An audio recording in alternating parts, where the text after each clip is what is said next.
അനീഷ് എന്നൊരു ഭക്തൻ ചോദിച്ച ചോദ്യമാണ് കേട്ടോ.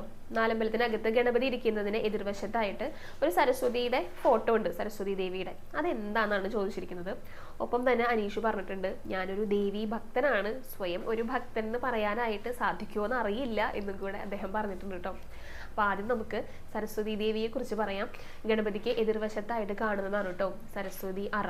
അവിടെ താമരപ്പൂവിലിരിക്കുന്ന വെളുത്ത വസ്ത്രമൊക്കെ അണിഞ്ഞിട്ട് വീണയൊക്കെ പിടിച്ചിട്ടിരിക്കുന്ന സരസ്വതി ദേവിയുടെ ഫോട്ടോ ഉണ്ട്.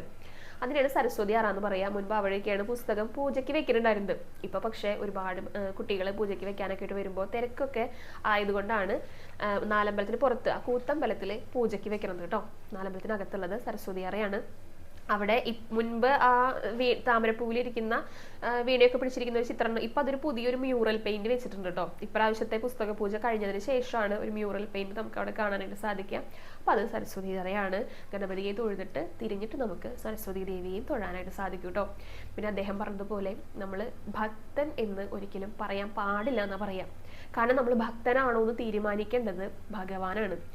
പലരും അങ്ങനെ പറയാറുണ്ടല്ലേ, ഞാനും പറയാറുണ്ട്. ഞാൻ ഭക്തനാണെന്നല്ല, നമ്മൾ ഭക്തരെ കണ്ടു എന്നൊക്കെ പറയുമ്പോൾ അത് ആ ഭക്തി എന്നുള്ളത് അതിനൊരു പ്രത്യേക അളവുകോലുണ്ട്. അത് ഭഗവാന്റെ അടുത്ത് മാത്രമേ ഉള്ളൂ. ആ കണക്കുകളൊക്കെ ഭഗവാന്റെ അടുത്താ. അപ്പൊ ഞാനൊരു ഭക്തനാണ്, ഈ ഞാൻ എന്ന് ഒരിക്കലും പറയാൻ പാടില്ല.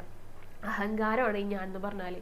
അപ്പൊ ഒരിക്കലും നമ്മൾ ഭക്തരാണ് അല്ലെങ്കിൽ ഭക്തനാണെന്ന് പറയരുത് എന്നാണ് പറയുക. അതൊക്കെ വേറെ വേറെ തലങ്ങളിലേക്കാണ് വരുന്നത്. ഞാൻ ഭക്തിയെ കുറിച്ച് മുൻപ് പറഞ്ഞിട്ടുണ്ടായിരുന്നു. ഒരു ഭക്തന്റെ അല്ലെങ്കിൽ ഡെഫിനിഷൻ എന്ന് പറഞ്ഞിട്ട് ഞാൻ മുൻപ് ഒരു വീഡിയോയിൽ പറഞ്ഞിട്ടുണ്ടായിരുന്നു.